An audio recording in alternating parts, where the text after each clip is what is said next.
And then just a few little like rules for as we participate here.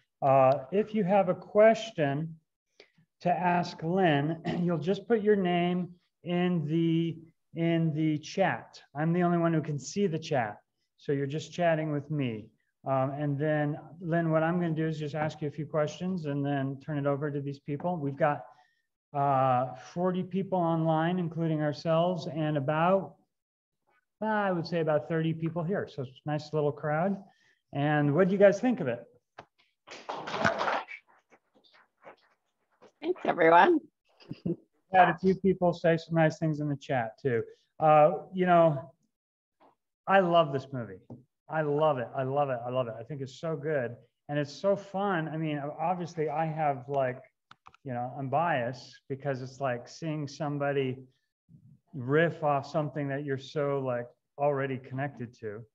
But it turned out so well and so beautiful. And I've told you very recently what a great writer I think you are. I want to ask you a couple questions. First, I'm going to tell you a story that when I first saw this film, just made me laugh so much because I saw this and hadn't seen the other two since they were made, right? I mean, since we were showing them at festivals, I haven't seen them. And I think it's Ye Ming asks about the professor, uses the term the professor. And I just died laughing. And what you probably don't know is, I'm sure you know that the character of the professor was based on some person that Dave Boyle was dating who was a college professor. And well, maybe you don't know that, but she was.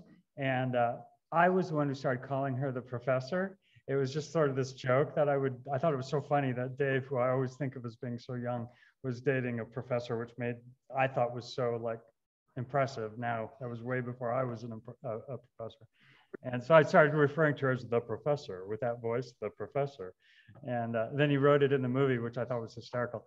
And then when she said it, it just killed me because I'd totally forgotten about it.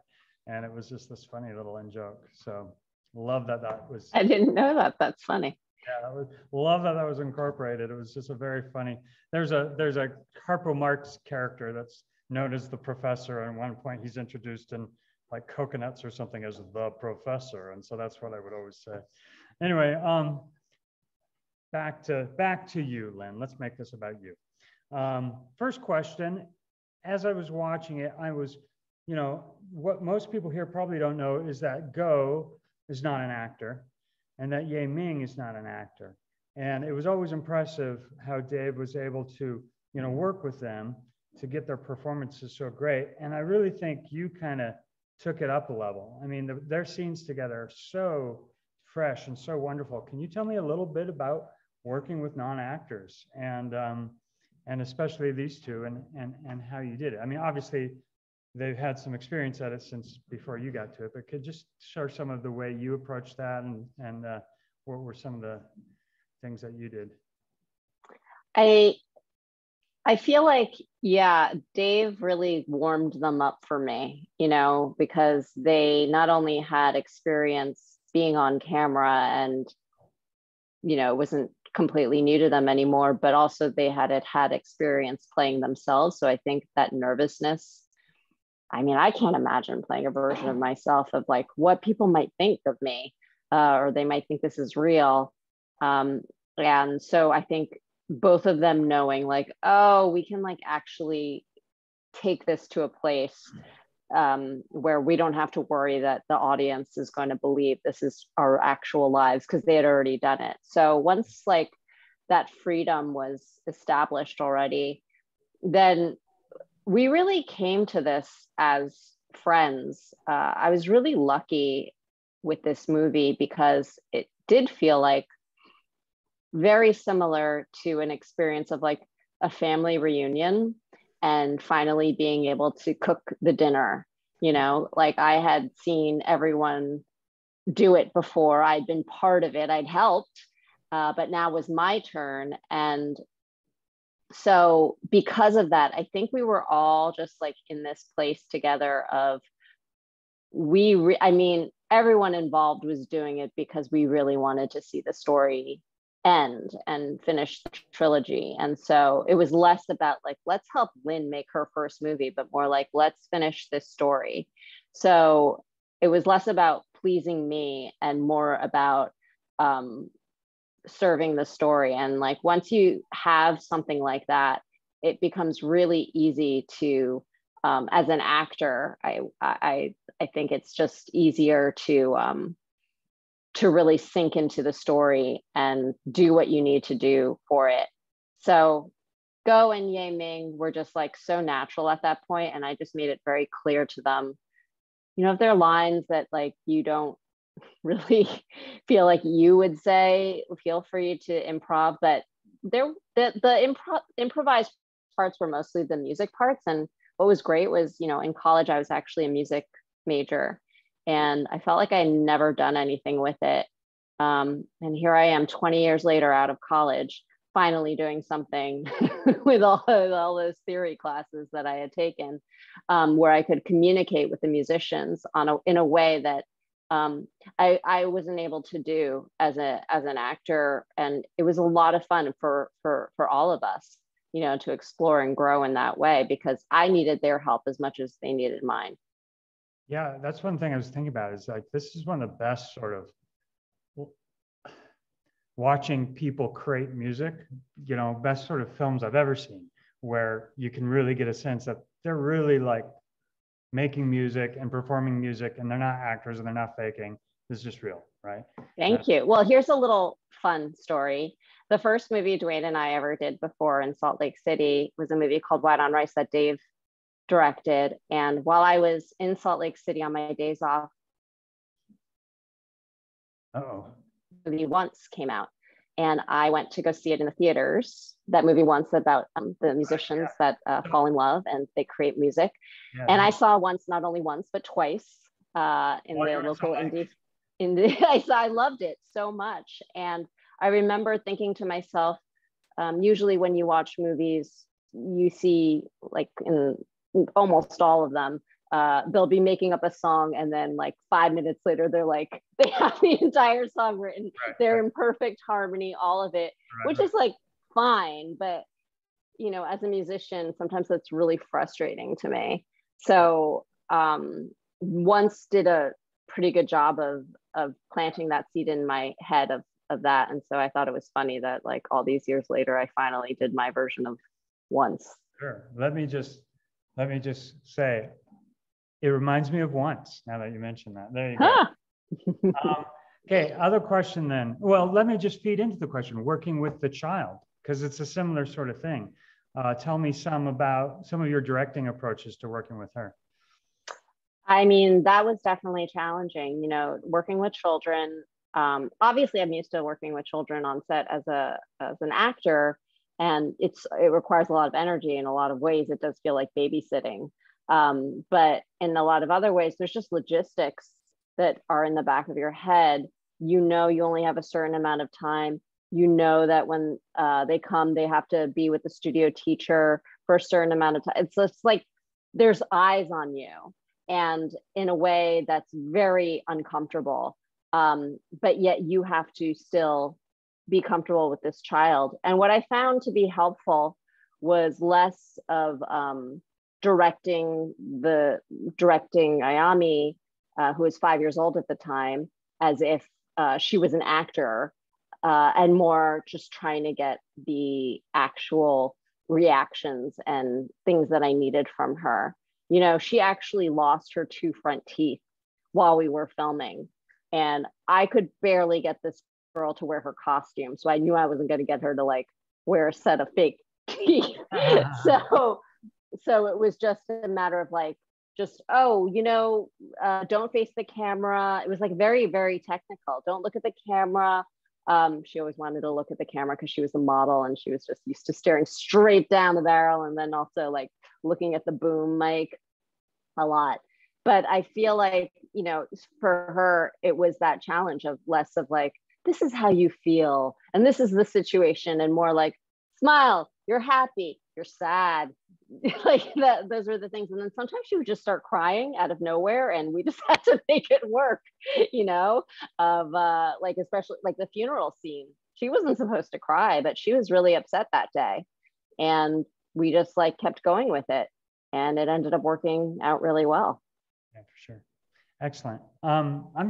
We've got a lot of people lined up here. So I think if I have questions later, I might throw them in, but let's start with John. Why don't you come down here?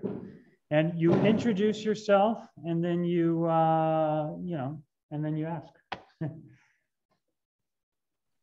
Hi, Lynn. My name is John. Hey. Hey. Nice to meet you. Nice to meet you. I'm a junior at UVU and I'm studying directing. I've read that you've been acting for decades, which is really impressive, and you've worked obviously with a lot of directors. And I've seen a lot of your movies and they were amazing. You did such a great job. So I just wanted to know, what's the most helpful thing that a director does to get you into character and to get you to deliver an honest performance? You know, there are certain directors who really handhold a lot. And then there's the other side of directors who just completely leave you alone and think you've done your homework.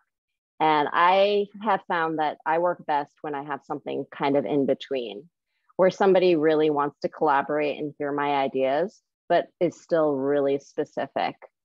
I really don't like it when I feel like I know more than the director about my character, which happens quite often, where they'll say something and I'll be like, that doesn't make any sense just from the scene and the blocking and the writing. Like, and if they're like, oh yeah, you're right, then I'm suddenly like, I don't trust you. And suddenly as the weeks go on, as you keep doing the movie, you trust this person less and less. And that's horrible. So if you're prepared enough and you want to listen to what the actor is giving, bringing to the scene, but still are able to really collaborate, I think that's just the most important thing. Thank you. Sure. Excellent. Roan, I think you're, wait. Maybe don't start yet, Roan. I've got to scroll up.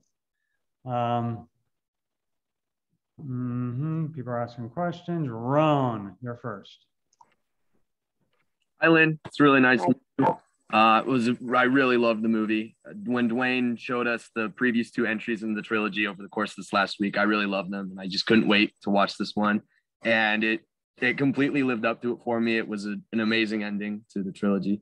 Anyways, my question was that music is definitely like an important part of this movie, and I read in some interviews that you even named the movie after the song by Ye Ming that had already existed. And my question was, as a musician and as a writer, at what point in the writing process do you decide you're going to use specific songs and specific scenes? Because they work so well. Like the one that comes to mind first is just even the scene where Go and Ye Ming reunite after so many years and she meets his daughter. Yeah, thank you for that. I thought, you never get to be able to choose your music and then just use it. My husband actually he works on the show Big Mouth, and he actually chooses a lot of the music for the show. And he's lucky because it's Netflix and they have so much money. And even if he can't get like the original version, he can usually get a cover. And that is such a luxury. I don't know anyone who's able to do that. And so with Ye Ming and Go, I just knew I had their library, and that I would be able to use it. And it was so helpful for me in the writing and the thought of like what the beats were and where I would cut. And I was able to play it for the crew before we started shooting to be like, this is the feel.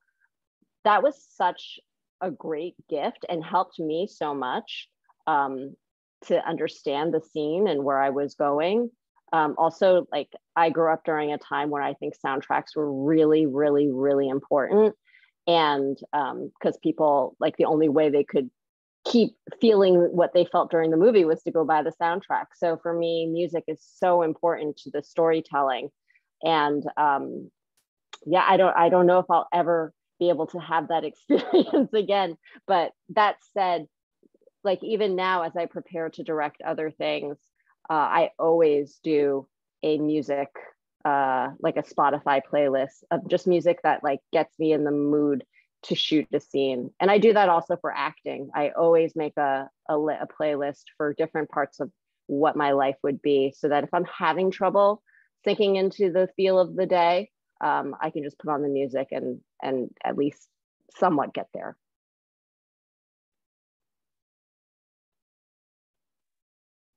Ron, you're muted. Hey, Ron, you're muted. Looks like Ron's having problems.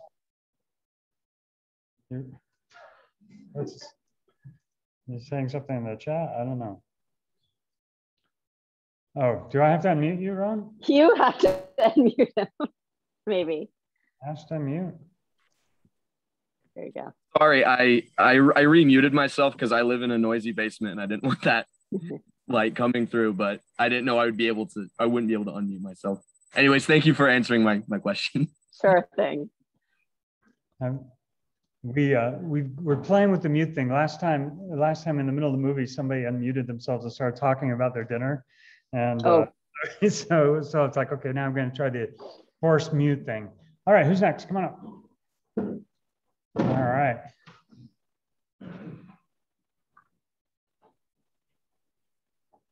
Hi, I'm Aaron Lopez. I'm a junior here at UVU, and I'm going into the writing track.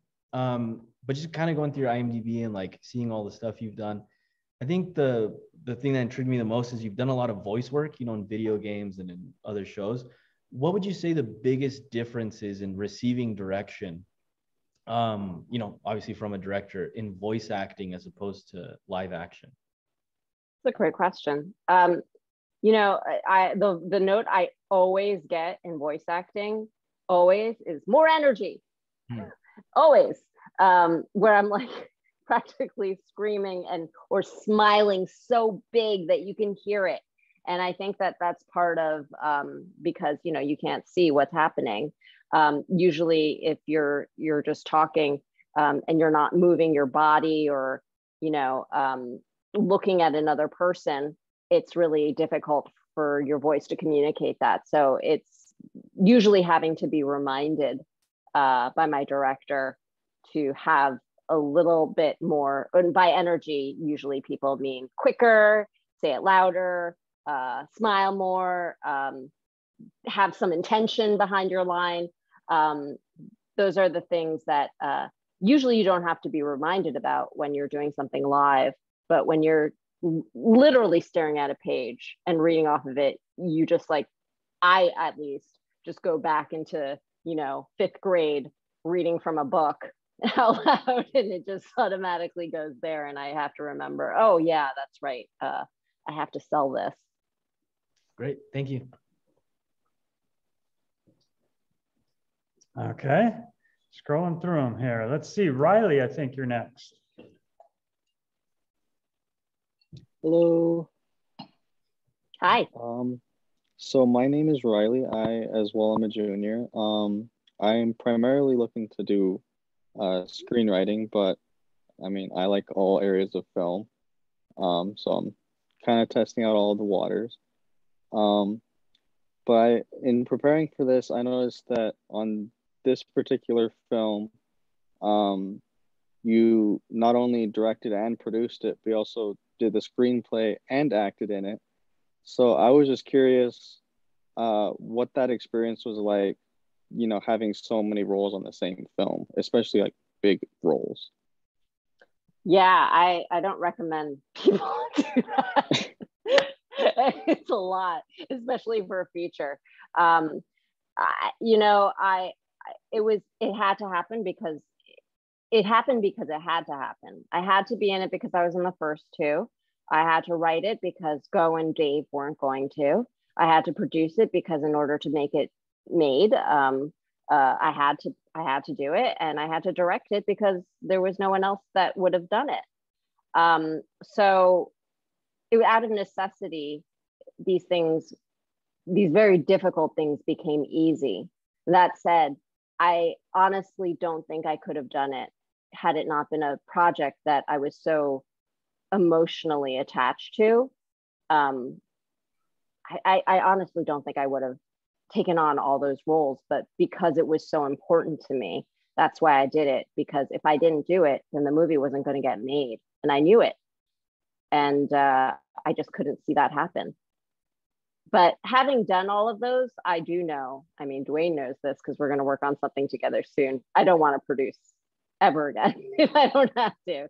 And that's interesting, because before I started stepping behind the camera, people always told me, you should be a producer. You know, that's what actors usually do. They produce, and you know so many people and can like get people attached to things. And what I've learned is, oh no, I don't want to do that. I like the writing. I like the directing. I love the acting, and I don't ever need to produce again. And that's good for me to know. But it's also sad, because that probably means that a lot of projects that I want to get made might not get made. That's really cool. I think I've actually learned something from that. Thanks. Sure. Yeah, I got a question. There's people here, but it goes back to what you were talking about. It just sort of made me wonder, you know, we made those first two movies, and they were very low budget. I'm sorry, suddenly I have something in my throat. Excuse me. But everyone really, really looks back at those and making those movies, not just like the reaction of the audience or whatever, which they both turned out very, very good, but we had a really good time making them. And so what was, I mean, you know, I would list those easily among my favorite filmmaking experiences, among them, right? So why? What was it about those that was so fun? I mean, I do think that partially it was because of how intimate it was, because everyone who was there by necessity. And because of that, again, it's what I was just saying, when you feel like you need to be there and you have this sense of purpose, then everyone there, you know, back then we didn't have people scrolling on their phones, but certainly today, you know, that's what people will do on set, you know, like, it's like no one wants to, everyone's there, but it's just a job, and they're really like here, but they're not. And even in I Will Make You Mine, you know, we barely had any PAs. It was our producers that were like going to get the toilet paper and setting up craft service and doing everything, because everyone who was there not just to like get experience, or not just to, you know, help us save money, but because like we physically didn't have the space to have PAs, and we didn't have the budget for it either. So it really made it so that like when we were eating lunch together, or when we were hanging out between takes, I mean, you know, it reminds me of college in a lot of ways, of, you know, making student films with one another, and just making things because we wanted to make them, you know. I think that's why, because, you know, it felt like a real family. Yeah. You know, again, this is probably something you don't know. Surrogate Valentine's started in pickups for Wine and Rice. There was a time that Bill, Dave, and I were running around getting just kind of B-roll type shots. And Dave and I turned to each other and we said, this is really fun. We should make a whole feature like this, you know? And then like 6 months later, he said, hey, I've got the script, you know? And so, yeah, I think you're right. You know, as I think about it, and I didn't ask that knowing an answer. I just wanted your intake. I have a photo that you made me think of, that is a picture of the entire cast and crew of the Vegas shoot in Daylight Savings, sitting eating lunch, and we're just sitting on the ground in like off Fremont Street in Vegas, eating like Subway sandwiches, and there's 8 of us, you know, and yeah, that's sort of was the sense of it, is we're just going around making a movie. What you also probably don't know is the reason we were able to film in casinos in that film is I told everyone in the casino that Ye Ming and Go were getting married the next day, and we were making a wedding for them. So they said, oh yeah, okay, you can film here. You can film here. I told that to Fremont Street and everything. So I was running around lying to everybody. You're next. Come on down. I'm sorry. I took some time reminiscing with. See, that's the producer thing that I would never do. I'd be like, I guess we're not shooting here. The end. No, I was just like, oh yeah. What story do I need to tell? Hi, I'm Ryan Jensen. I'm a junior at UVU. I'm studying editing, and as students, we really like the actors we work with are really usually either non-actors or just inexperienced. So I was wondering if you had any advice for working with non-actors. You know, it's interesting that you're an editor because I feel like so much of the story is crafted in the editing and just finding those moments where somebody's reaction or the way they say something serves the story. And so I would say for non-actors, it's just really important to make sure you have as many different types of takes. I think there's a lot of different types of actors, but I've noticed that the people who have the most experience and something that I find the most fun is for every take to be different. Because usually what will happen, especially with a new actor or a non-actor, is they have a certain way of saying a line and they think it has to be done a certain way. And so they feel like, I mean, I think it comes from a lot of auditioning, like you have to do it this way. And if you don't do it this way, you did it wrong. And then you're a bad actor if you didn't do it that way. And I think everyone who has had a lot of experience knows that there's no such thing as good acting or bad acting. Really, there's just truthful acting. And if you are watching somebody do a math problem in their head of, did I get this right? Am I saying the words right? Did I stress the word correctly on the intonation that I was supposed to do it on? And that's what you're seeing. You're seeing someone, you're seeing a performing monkey. You're not seeing somebody have an honest reaction.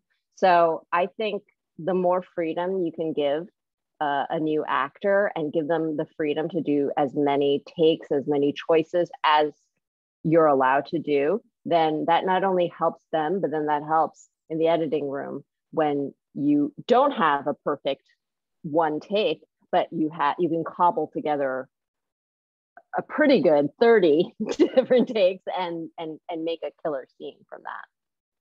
Yep, sweet. Thank you. Let's see.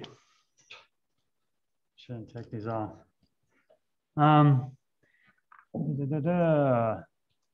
Josh, Mr. Josh Beck. Are you with us, Josh?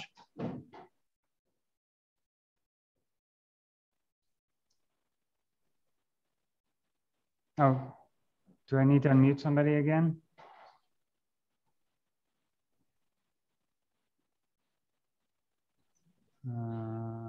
Darn it. This is maybe a bad idea, this whole muting thing. I gotta go into the gallery view here and see if I could find Josh. Are you there, Josh? Wave so I can see you. Oh, there you are. Yeah, I'm sorry. Ask to unmute. Can you hear me now? Yeah, now I can. I'm sorry. Perfect. This is more work on me than I thought it would be. Thanks, Lynn, for joining us today. It's really awesome to hear your advice and your experience. My name is Josh Beck. I'm in the cinematography track at UVU and I'm a junior. I just wanted to know kind of what your process was as a director when you work with actors, what your approach is and how you help them get the best performance. We did a couple of rehearsals for this in person. And something I just really want actors to know is that they can't do it wrong. I think there's so much, tension when you go into rehearsal that you might end up getting fired. You always hear horror stories about people coming to table reads and then they're recast. And so I just really want them to know that they can do no wrong. And that said, there are times where someone will say something out loud for the first time and I'm like, that is not what I pictured in my head at all. And I might get a look on my face like, uh-oh, we're in trouble here. But the more I get to know them, the more I realize, oh, they're actors. They can adjust.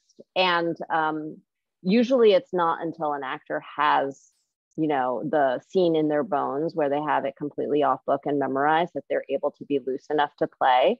So I usually just try not to give too much direction in that phase where they're not quite ready yet, because then it becomes a little bit overwhelming for them. And I just try to, on the day, trust them that they're going to be able to do it. And if they can't for some reason, there were definitely days where some of the less experienced actors weren't really like getting emotionally where they needed to get. Then I actually went through like a thought process with them of like how I would do the scene, not line readings per se, because it's true what they say, actors hate line readings, but more of, you know, the intention behind it or what the thought behind it would be. Or I relay a story that might make it a little bit more clear. And usually that does the trick. People are able to pick up on what type of feeling you want to convey and do their own interpretation of it. And somewhere in the middle, we figure out something that's quite beautiful.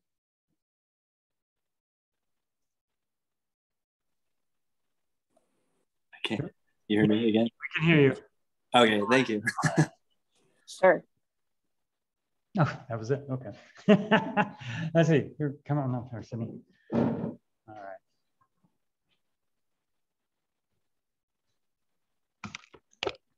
Oh, just there. I'm sure. I'm still. Okay. No, we gotta see.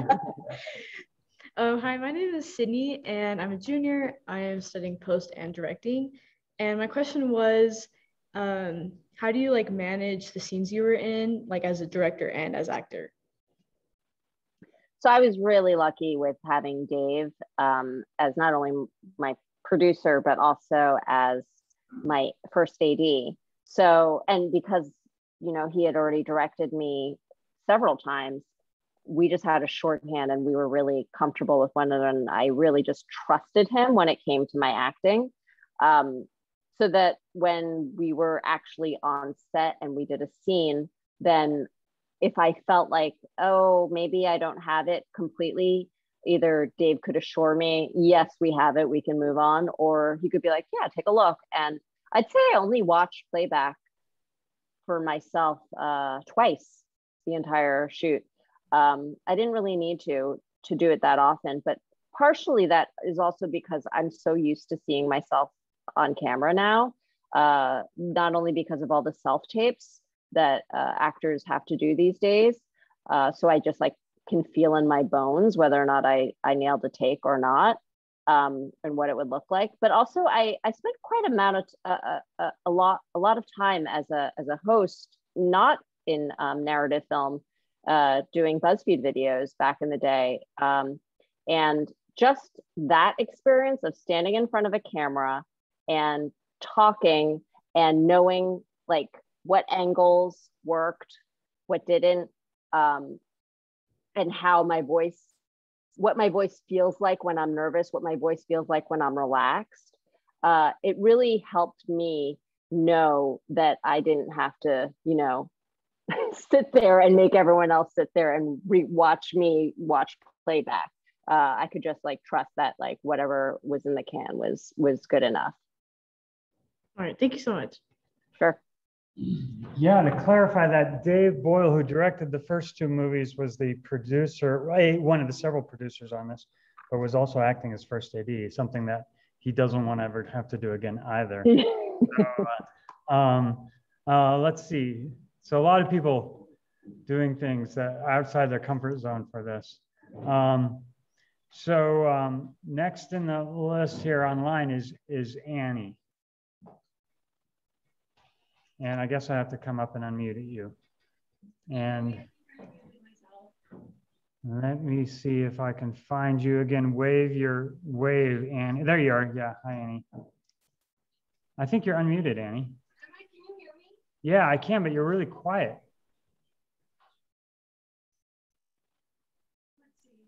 Try speaking now. No, now you're even quieter. You went the other way.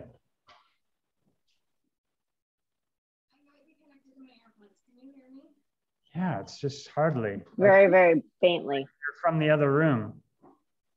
That's so odd. There you Oh, are. now I hear you. You hear me good now? Yeah. Yeah. Okay, perfect. So my name's Annie. I'm a junior too. And my question, so I hope it makes sense. But in the past, I've watched some films that are feminist just for the sake of being feminist, and it doesn't quite further the storyline. But I feel like you've done a fantastic job finding a good balance. So I guess my question is, I just want to know how you went about making and empowering female film. Thank you for that. You know, the other major that I had in college, other than music, was a women's studies major. And definitely this film does not pass the Bechdel test. All we do is talk about this dude. And I was not proud of that. But that said, you know, what choice did I have? You know, for me, I feel like I wanted people to feel the way that I wanted to feel when I watched movies, where I felt like the kind of movie that I wanted to watch, which was that you had not only three women at the center of it, three very different women, all of the same race, that they could exist and have their flaws and still be strong, but still be really different from one another. And to have them be complex, and to know, just like as an actor, that I'd want to play any of those parts, that to me was like sign enough that this is empowering, because how sad is it that I don't see that ever? So just in and of itself, I felt empowered that way. And also, you know, this is my first time ever stepping behind the camera, and the fact that it was a feature was very daunting. And I definitely had what's very common with women, which is imposter syndrome, especially being a woman over the age of 40, where people usually tell you at this age, like, you're done. If you haven't made it, you're done. And there's no point in starting a film career at that point. Like, why would you do that? And so partially me making this movie was more less of a statement, but more of something I had to prove to myself, because I knew that I had everything going against me. But if I just kept the ball rolling and pushed forward, I knew it would happen. And, you know, the fact that it did is really empowering. Like, it really makes me really not take no for an answer as I move forward with my career, and as I grow older in this industry. I just don't, when people tell me no, I just sort of am like, I don't believe you. Oh, I'm sorry. She's muted. Okay, now you can unmute yourself. Okay, there we go. That was so awesome. Thank you so much. I loved the film. Thank you. It's not just her first film, it's her fight song. So, excellent. So we've got right here. Are you guys in line? Oh, okay. Then we've got Josh Barron, I believe. And I've got to do the old unmute thing. So many Joshes, and there was a Josh in the movie too. Yeah. Hi, Lynn. I'm Josh. I'm a sophomore here at UVU. You can see me, right? Awesome. I was just going to ask, you know, I'm a lot more interested now in the production track, where you get to learn about more of the logistical side of things and like scheduling and budgeting. I was just going to ask about that. Like, how did that go for the featured, especially because it's like such a small budget thing comparatively? You know, this is going to be a lot more of like what I'm exposed to going forward, getting started in the industry.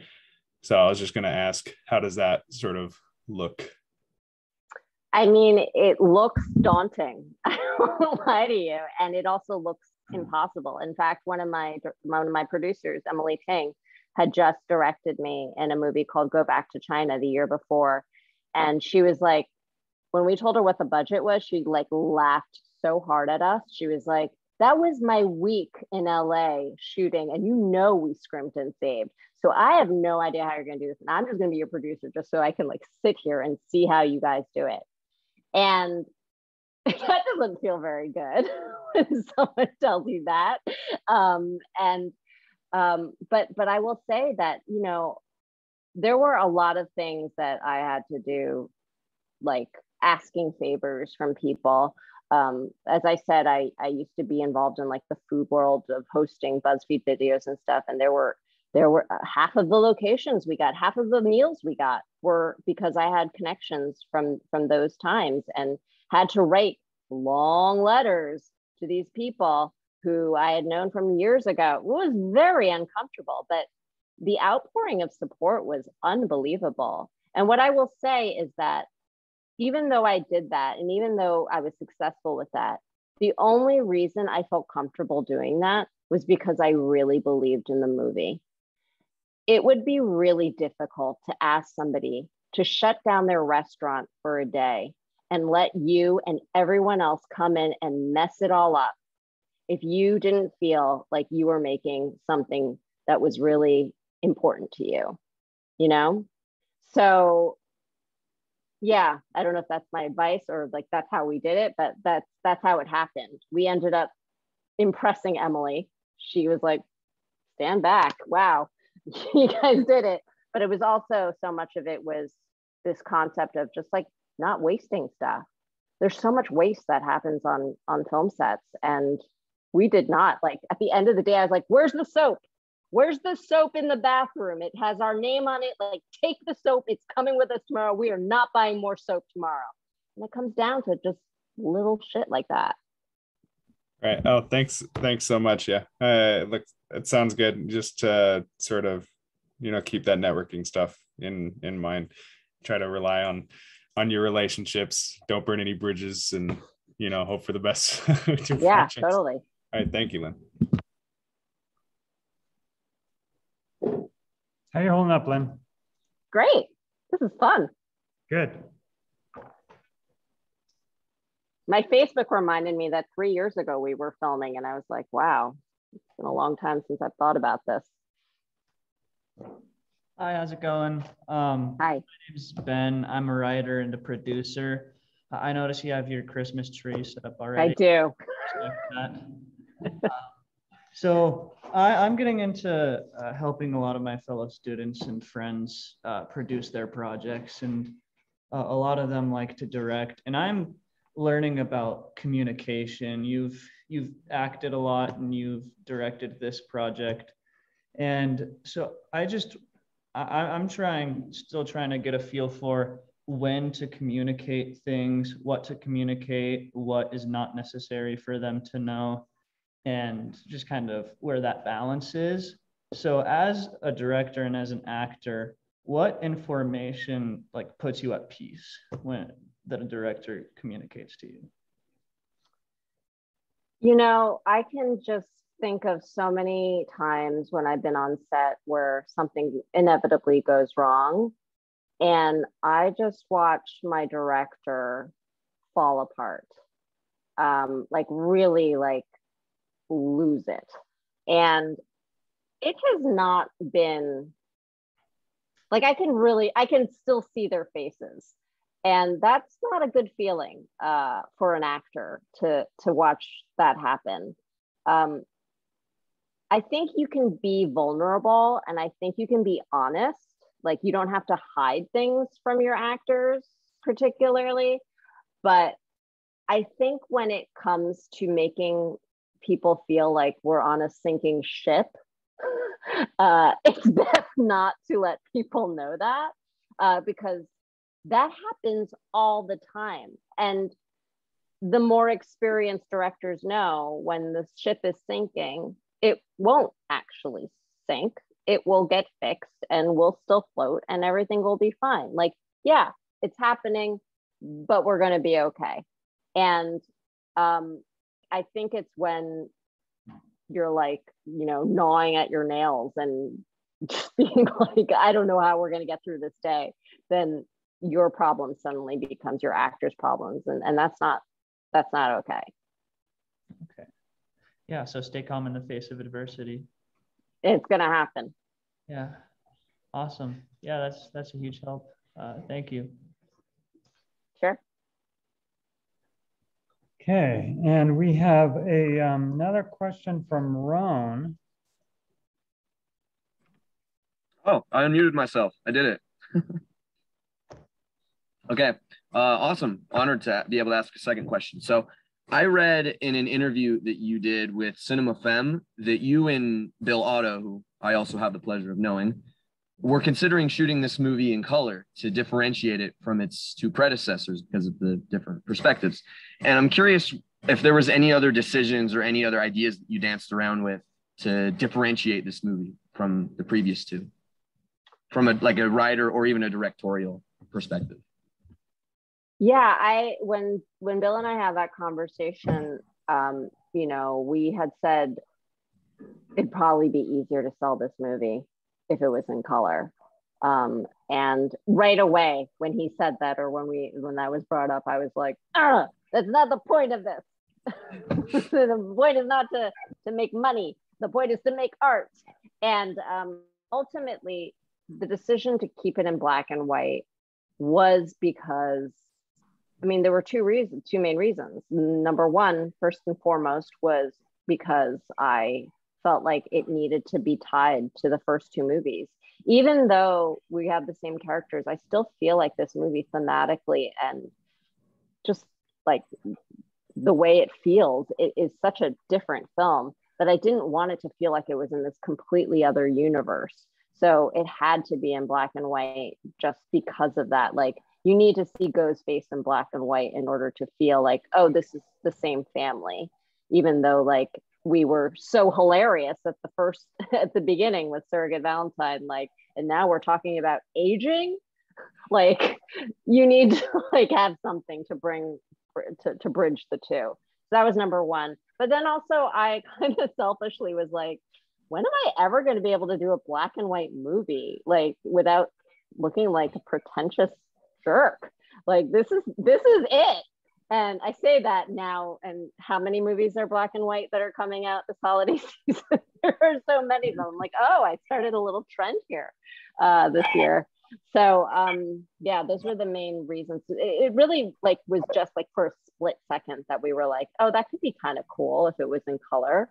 And then I was just like, really very quickly, we both agreed, like, no, we need it to be black and white. But Bill was really adamant about it just looking amazing. He was just like, we have to keep one-upping each movie. And I think that we were really successful with, you know, the red camera that we ended up getting and the anamorphic lenses that he ended up using. I do think, you know, just cinematically, it looks like it's such a big difference from the first movie to the third movie. Yeah, this movie was beautiful. I really agree with what you said. I think it while the movie like thematically stands out between the other two, it still feels like it's in the same family. So I think you made a really good call with that. Thank you. Hi, Lynn. I'm a senior here at UVU. I study digital audio, so not quite in the cinema major, but looking to go into post-production for film. So with that being said, I was just wondering if you had any advice for all of us future filmmakers and current filmmakers, and specifically any advice for all the female filmmakers out there. So just the biggest piece of advice you'd like to give us all. You know, one of my favorite parts about the whole filmmaking process was doing the sound mix, actually. And I just think everyone should try to go through all different aspects of the filmmaking process, because I mean, even just location scouting, what a fun experience that was, getting to like go from place to place and envision what it would look like for each scene, and all the way down to, you know, sound mixing and color correcting and editing. I feel like I have so much more respect for everyone involved and for movies in general. Like, movies, television, art, it's like little miracles the fact that, you know, people are able to come together and put all of their own ideas and their talent and then combine them and make something, like, that's a miracle. And I really think that for women especially, you will be told to be put in your place and to stay in your lane. And it's too hard. It's too hard to go over there and like just stay here. I think it's important, just as an artist, as a human being, to go and see what else is out there, what else is possible, because it'll help you. Being a director helped me as an actor, because suddenly at the end of the day, and when I was in my trailer putting my clothes back, I just remembered there's a costume person who has to get back to their kid at the end of the day, and they don't need to pick my shit up from the trailer floor. They like hang this up, do the, I mean, like, these are basic human things, but I can't tell you how many actors just are like ripping their clothes off and shoving them on whatever, and like, you know, going home wearing jewelry, and the props guy is like freaking out because of that. And I just think the more you know about what everyone has to do their job, the better job you can do. Yeah, thanks so much. That's awesome. Sure. Okay, well, I think we have our last person asking a question now, Lynn. Okay. And that is going to be Daniel. Daniel, are you unmuted? Can I unmute you? And where are you? There you are. Found you. You should be able to. There we go. There you go. Hi. Hi. I'm Daniel. I think I'm a junior. I'm in documentary. Yeah, my question was just having like done the first two movies like so many years prior, what was it like kind of coming back and finishing out the series like so many years later? I mean, like returning to it. It was definitely surreal, especially like, you know, getting Bill out here and having him shoot it, and like almost all the cast and a lot of the original crew. It was definitely like a reunion in a lot of ways. And when we all, you know, were back together, it was like no time had passed. You know, even like talking on the phone with Duane, who helped us secure the music studio, it was just like, yeah, it's just like Duane and I haven't talked in years, but here we are just like chatting away and like securing a place. And it just makes you, you know, making movies is so much like camp. You know, you get so close and it's so intense, and like you have all these feelings, and then like it ends, and then that's it, and then you don't talk ever again. and until you do, and when you do, it's just like, remember the camp song, remember those marshmallow s'mores, and like suddenly everyone's bonding again, and it's like no time has passed. That's what it's like. It's a real gift to be able to do a trilogy or a sequel, because especially when you're with the same people, because it is like you bond so hard. And like usually when I've been in several movies where I've been working with the same actors in different capacities, and where we play different characters, and it's always fun, but it's never as fun as when you get to play that same character again, because you just really like, it's such a gift to be able to dive deeper into a character that only just previously existed in 100 or so pages. Suddenly you get like even more. And, you know, in TV, obviously you get to do that, but TV is so much less intimate than film. So it's magical is what it is. Thank you. Sure. Well, Lynn, thank you so much for taking the time and making a great movie. And thank you all. Thanks for your words of wisdom, and it's been lovely to see you again. So yeah, same. And you know, I just want to share this, that what I wrote, I Will Make You Mine, I wrote it Thanksgiving time when I was like flying on the plane on my way back to see relatives. And I like didn't know what I was doing.